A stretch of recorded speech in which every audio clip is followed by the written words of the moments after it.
오늘은 제가 좋아하는 만화를 소개하면서 시작하겠습니다. 오바 추구미가 글을 쓰고 오바타 다케시가 그림을 그린 만화 데스노트입니다. 보신 적 있나요? 고등학생 야가미 라이토가 이름을 적어 넣는 것만으로 누군가를 죽일 수 있는 공책인 데스노트를 우연히 갖게 되면서 벌어진 일들을 그린 만화죠. 데스노트! 우리가 진짜 원하는 노트 아닙니까? 이런 것만 있으면 적을 이름들이 여러 떠오르잖아요. 인간의 보편적이면서도 어두운 욕망을 건드리고 있는 걸작이라고 생각합니다. 실제로 이런 노트를 만들 수 있을까요? 이름을 적으면 그 사람이 죽는 그런 노트 어디 없나요? 다들 웃으면서 그런 건 없다고 고개를 설레설레 흔드시네요. 너무 만화 같은 설정인가요? 사실 데스노트는 존재합니다. 바로 빨간색 펜으로 노트에 이름을 쓰면 됩니다. 아닌가요? 왜 웃으시죠? 이런 거 안 믿으시나요?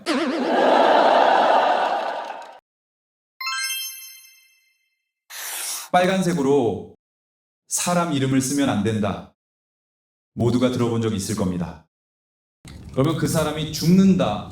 혹은 그 사람의 엄마가 돌아가신다는 말이 물론 미신이라는 것도 잘 알고 있죠. 그렇다면 여러분은 빨간색으로 이름을 써본 경험이 있습니까? 그래서 확인해 본 적 있습니까? 저는 이 미신과 관련해서 인생 경험이 있습니다. 미국의 연구원으로 유학을 갔을 때 얘기입니다. 첫날 대학에서 서류를 제출하는데 행정직원이 제 이름을 빨간색 펜으로 적는 거예요. 그래서 제가 왜 빨간색으로 이름을 쓰세요? 검은색 펜을 줄까요? 했더니 그분이 저를 황당한 표정으로 보면서 빨간색으로 이름을 쓰면 안 되나요? 그래서 제가 이걸 어떻게 설명해야 할지 몰라 당황하면서 이렇게 대답했습니다. 그러면 제가 죽습니다! 그랬더니 그분이 황당한 표정으로 장난치지 말라는 듯이 아무렇지 않게 제 이름을 빨간색으로 쓴 거죠. 밤에 자려고 누웠는데 도저히 잠이 오지 않는 거예요. 이번 미국 생활은 망했다. 이러다 죽는 거 아닌가? 빨간색이라도 영어로 이름을 썼으니 괜찮지 않을까? 별의별 생각이 다 났습니다. 그러다가 새벽 무렵 갑자기 오늘의 제 행동, 빨간색 이름에 대한 제 태도, 제 자신이 너무 부끄러워졌습니다. 빨간색으로 이름을 쓰면 죽는다라는 미신에 휘둘려 평정심을 잃은 모습을 보면서 제 자신이 얼마나 비과학적인 삶을 살고 있는가에 대해 생각해 보게 되었습니다. 그래서 그 자리에서 일어나 책상에 불을 켜고 앉아서 하얀색 종이에다가 빨간색으로 제 이름을 썼습니다. 강요하지는 않겠습니다만 여러분도 한번 해보세요. 인생에서 한 번도 그런 경험이 없으신 분들은 하얀 종이에 빨간색으로 자신의 이름 쓰기를 시도해보세요. 갑자기 심장이 마구 뛰면서 금기를 어긴 이런 정도의 금기에도 도전하지 못하는 몹시 초라한 자기 자신을 발견하게 될 겁니다. 우리는 왜 빨간색으로 이름을 쓰면 안 된다고 믿고 있을까요? 다양한 가설이 있습니다. 그중 하나가 진시황 때 중국에서는 빨간색이 너무나 귀한 색이어서 왕만 쓸 수 있었다는 설입니다. 그래서 왕이 아닌 사람이 빨간색으로 이름을 쓰면 왕을 모욕하거나 자신이 왕이 되려 한다는 의심을 받았다고 합니다. 이제 좀 쓸 용기가 생기지 않나요? 이거 왕이 하는 일이었다니! 미신이란 인과관계를 알 수 없는 것에 대한 비이성적인 믿음을 말합니다. 합리적인 설명이 불가능한 것들에 대해 매우 광범위하게 퍼져 있는 믿음 혹은 그것을 믿는 행위이지요. 그러니까 현실 과학의 논리로는 설명할 수 없는데도 이성적인 관점에서 보자면 아무런 연관성이 없는데도 우리는 이런 것들을 오랫동안 믿고 살아왔습니다. 서양인들이 한국에 와서 황당하게 여기는 미신이 몇 가지 있습니다. 자, 어떤 것들이 있는지 말씀해 주실 분? 한국 사람들은 숫자 3가 죽을 사와 발음이 같고 죽음을 연상시킨다고 해서 엘리베이터 층 표시가 1, 2, 3, F로 되어 있는 거요? 맞습니다. 온 나라가 이걸 실천해서 옮기고 있죠? 아예 건물에 4층이 없는 경우도 봅니다.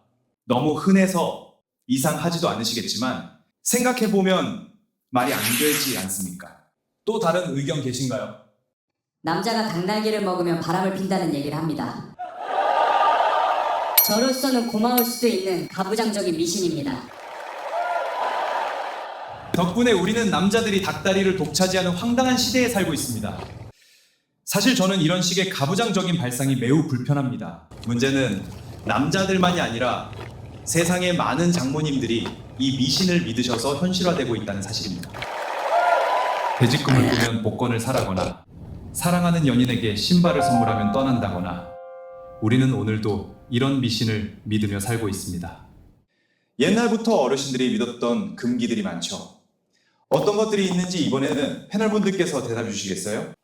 뭐 밤에 휘파람이나 피리 불지 마라. 밤에 손톱 깎지 마라. 밤에 휘파람이나 피리 불면 무슨 일이 벌어지죠? 뱀 나옵니다.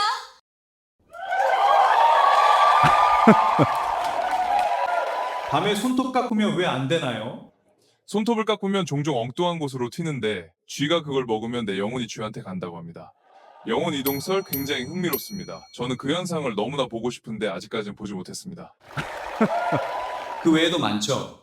앉아서 다리를 떨면 복 나간다. 테이블 모서리에 앉으면 안 된다. 베개는 세우지 마라. 밥에 숟가락을 세워서 꽂으면 안 된다. 미신은 나이 많은 어르신들만 믿나요? 아니요. 젊은이들도 많이 믿습니다. 사랑하는 연인에게 신발을 선물하면 떠난다는 것도 젊은이들의 미신이죠. 함께 술을 마시는데 주위 사람 잔이 빈 걸 모르고 안 따라줘서 그 사람이 자작을 하면 무슨 일이 벌어지나요? 네, 맞습니다. 그 사람은 예쁜 애인이 생기고 나는 재수가 없어집니다. 결혼식장에서 신부의 부케를 받았는데 6개월 이내에 결혼을 안 하면 6년간 결혼 못하죠. 이런 저주를 행복한 결혼식장에서 절친들끼리 주고받습니다. 당연히 미신인 건 아는데 말도 안 된다는 것도 아는데 이상하게 안 지키면 마음이 불편해요. 아주 약간 그게 문제인 거죠. 혈액형이 성격을 말해준다. 이거 믿는 분 진짜 많죠? 지금까지 어떠한 논문도 혈액형과 성격이 상관계가 있다는 것을 밝힌 연구가 없음에도 불구하고 마치 이미 증명된 것처럼 다들 이야기하죠. 심지어 청소년도 미신을 믿습니다. 분신사발하고 귀신을 부르는 놀이 있죠? 해보신 분 있을 겁니다. 또 하나가 송금이에요. 송금은 태아가 자궁 내에 있을 때 손을 어떻게 쥐느냐에 의해서 결정되는데요. 그게 그 사람의 남은 인생들 좌우한다고 믿습니다. 생명과 두뇌, 건강이 어떻게 주먹을 주느냐에 의해 결정된다는 겁니다. 입시에 관한 징크스도 많지요. 미신은 우리나라만의 문제가 아닙니다. 미신은 어느 나라에나 다 있습니다. 서양에서는 길에서 동전을 주우면 행운이 온다거나 7을 행운의 숫자로 여긴다거나 13일에 금요일을 불길한 날로 여기는 건 잘 알려져 있죠.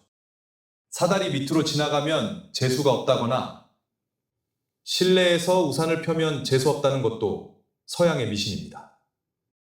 참, 거울을 깨면 7년간 재수가 없다는 것도 서양 미신이죠.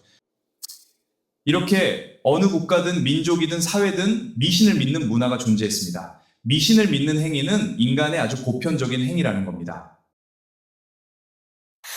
우리는 수많은 미신 속에 살고 있습니다.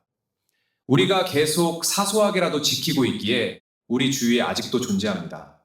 미신들이 말도 안 되는 비이성적인 과학적 근거도 없는 것이라는 사실도 대부분 잘 알고 있습니다. 그런데 우리는 왜 미신을 따르냐고 물어보면 다들 대수롭지 않게 대답합니다. 그냥 재미로 보는 거예요.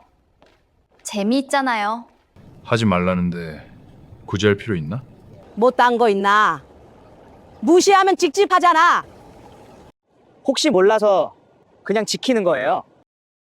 큰 의미를 두지 않아요. 미신이란 걸 알지만 혹시 몰라서 100개 중에 하나쯤 효험이 있을까봐 일단은 신이 하라는 대로 하고 본다. 손해볼 건 없지 않느냐 하는 태도입니다. 우리가 정말 미신을 재미로 보는 걸까요? 별거 아닌 재미로 본다는 미신이 연인을 갈라놓기도 합니다. 궁합이 나쁘다는 이유로 사랑하는 사람과 결혼하지 못하는 경우를 주변에서 가끔 봅니다. 부모가 자식의 결혼을 반대하는 강력한 명분이 되기도 하지요. 심지어 궁합이 나쁘다는 말 자체가 연인의 사랑을 쉽게 만드는 이유가 되기도 합니다. 마녀 사냥은 바로 이런 근거 없는 속설이 만들어낸 대규모 학살이었습니다. 15세기부터 18세기 사이에 유럽에서는 최소 20만 명의 여성들이 마녀로 몰려 죽임을 당했다고 알려져 있습니다. 마을 사람들이 누군가를 마녀로 몰면 그 허미를 벗어나기가 어려웠어요. 마녀로 몰리면 스스로 자신이 마녀가 아니라는 사실을 증명해야 했죠. 그 당시의 마녀 구별법은 여성을 물에 빠뜨려 보는 것이었습니다. 마녀는 물에 뜬다고 믿었거든요. 결국 여성들은 물에 빠져 죽거나 물에 뜨는 경우 화형을 당해 죽었습니다. 무려 300년 동안 마녀로 몰려 죽임을 당한 것입니다.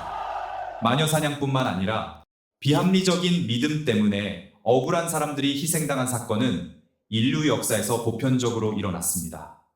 미신 경제학이라는 말이 나올 정도로 미신 관련 산업은 그 규모가 어마어마합니다. 우리는 지금 미신이 재미 이상으로 우리 삶에 영향을 미치는 사회에 살고 있습니다.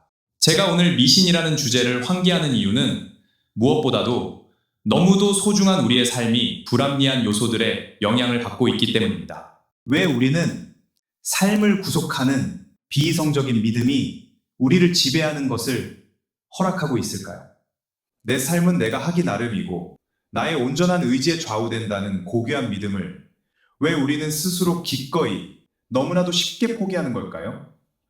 사소한 미신이라고 해서 좋은 게 좋은 거지 하면서 받아들이기 시작하면 중요한 의사결정에도 비합리적 영향을 끌어들이는 어리석음을 범할 수 있습니다. 신입사원 면접을 볼 때 점수린을 곁에 두고 진행했다는 어느 재벌 총수의 얘기 잘 아시지 않습니까? 기업의 중요한 의사결정을 점술가에게 상담한다는 대기업 오너의 사연 잘 아시지 않습니까? 미신에 빠지게 되는 또 다른 이유를 설명하기 전에 중요한 개념 하나를 소개하겠습니다. 바로 1종 오류와 2종 오류입니다. 1종 오류는 아닌 것을 맞다고 판정하는 오류, 없는 데 있다고 판정하는 실수, 즉 기각해야 할 가설을 채택하는 오류를 말합니다. 환자를 진단해서 암이라고 판정을 내렸으나 사실은 암이 아닌 경우가 여기에 해당합니다. 사실은 아닌데 맞다고 판단하는 식의 오류인 거죠. 반면 2종 오류는 맞는 것 아니라고 판정하는 오류, 있는데 없다고 판정하는 실수, 채택해야 할 가설을 기각하는 오류를 말합니다. 그러니까 암에 걸렸는데 안 걸렸다고 잘못 판단하는 상황, 사실은 맞는데 아니라고 판단하는 실수인 거죠. 그런데 이 두 가지 오류 중에서 어떤 실수가 우리 삶에 더 치명적일까요? 예를 들어 사실은 뱀이 없는데 저기 뱀 있어요라고 실수하는 게 치명적일까요? 사실은 뱀이 있는데 뱀 없는 것 같은데 하고 넘어가는 게 더 치명적일까요? 당연히 있는데 그걸 눈치채지 못하고 없다고 판단 내리는 실수가 더 치명적이겠죠. 제2종 오류가 더 치명적입니다. 그래서 우리는 2종 오류를 범하지 않으려고 하는 반면 제1종 오류에 대해서는 상대적으로 너그러운 편입니다. 그것이 미신이 세상에 존재하는 이유입니다. 혹시 몰라서 뭐든지 있을지도 몰라, 위험할지도 몰라라고 생각하는 태도가 만들어지는 것이 그것이죠. 부적은 효과가 있을까요? 없으면 몇만 원 혹은 몇십만 원 돈을 날리는 거지만 만에 하나 효과가 있다면 애군을 쫓을 수 있으니 점술가가 말하는 대로 부적을 구입해 가지고 다니는 거지요. 오류의 치명성을 생각해보면 양치기 소년 우아의 교훈은 아무리 소년의 거짓말에 놓아나 웃음거리가 된다 해도 늑대가 나타났다라는 외침을 한 번이라도 간과해서는 안 된다는 것입니다. 만에 하나 진짜 늑대가 나타났을 때 거짓말이라고 간주하는 오류는 매우 치명적이기 때문입니다. 그렇기 때문에 우리는 제1종 오류보다 제2종 오류에 훨씬 민감합니다.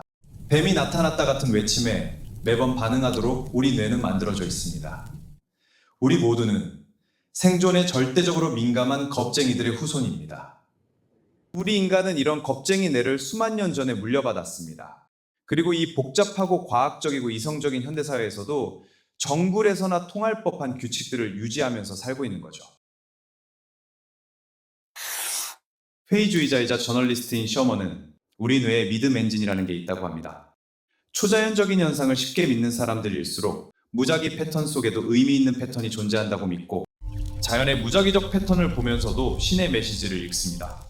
누구나 믿음 엔진을 가지고 있는데요. 초자연적인 현상이나 미신을 쉽게 믿는 분들은 강력한 믿음 엔진을 뇌에 장착하신 분들이죠. 부작위적인 패턴에서 의미를 찾고 파악하는 건 인간의 가장 고등한 능력 중 하나입니다. 그런데 이런 능력을 나뭇가지 사이에서 뱀을 찾아내는 데 사용하지 않고 자연의 패턴에서 신의 메시지를 찾는 데 사용하면 미신을 믿게 되죠.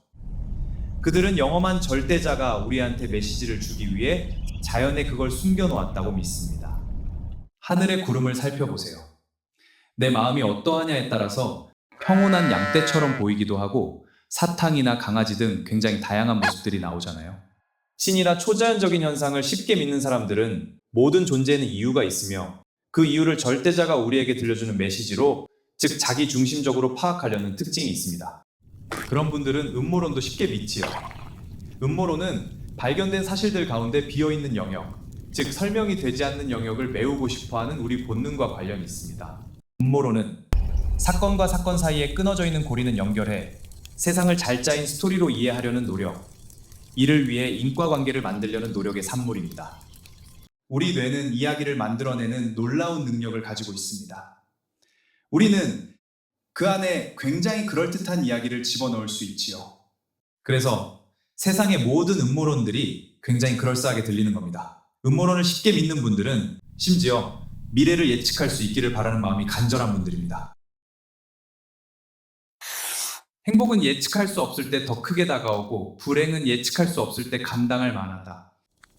행복은 예측할 수 없는 뜻밖의 상황에서 기대 이상의 무언가를 얻었을 때 우리에게 찾아오고요. 이미 미래를 예측할 수 있다면 기대감이 사라진 상황에선 어떤 것도 행복하지 않습니다. 월급날 월급이 들어올 때보다 지금 강연장을 나가다 복도에서 5만 원짜리 지폐를 주었을 때 더 기쁜 것처럼 행복은 보상의 크기에 비례하지 않고 기대와의 차이에서 비롯됩니다. 따라서 미래를 알 수 있다면 행복도 사라질 겁니다. 반면 불행은 이미 안다면 그 크기가 엄청날 겁니다. 우리가 불행이 닥친다는 사실을 몰랐을 때에는 결국 견디고 감내하지만 예고된 불행은 그 순간 더 큰 불행의 시작이 됩니다. 당신이 5년 후에 치매에 걸린다는 사실을 알았다고 상상해 보세요. 지금부터 5년 동안 어떤 삶을 살게 될까요? 아마 치매보다 더 큰 고통에 시달리게 될 겁니다. 다시 말하면 우리는 미래를 예측할 수 없기에 행복은 더 크게 누리고 불행은 감당할 수 있는 존재가 되는 겁니다. 미신과 징크스는 미래를 통제하고 싶은 욕망에서 시작되었지만 미래를 통제하는 것이 결코 행복을 가져다 주지 않는다는 사실을 깨달아야 합니다. 인생은 알 수 없기에, 미래를 예측할 수 없기에 흥미진진한 그리고 견딜 만한 탐험인 것입니다. 결국 중요한 건 삶의 태도라고 생각합니다. 저는 과학적인 사고, 이성적인 판단, 논리적인 추론이 우리의 일상으로 좀 더 들어왔으면 좋겠습니다. 논리적인 관점에서 상황을 들여다보고 원인과 결과를 명확히 찾고자 노력해야 합니다. 그리고 어떤 것도 쉽게 믿지 않고 원인과 결과의 관계를 생각해 보려고 애쓰는 태도를 가져야 합니다. 근거를 중심으로 판단하고 항상 내가 틀릴 수 있다는 열린 태도를 가져야 한다는 것입니다. 내가 경험한 것, 내 옆 사람이 경험한 것과 같은 일화와 그 사회에서 반복적으로 일어나는 통계를 구별해야 합니다. 개별적으로는 어떠한 일도 벌어질 수 있지만 개인은 그것을 냉정하게 판단할 능력이 없습니다.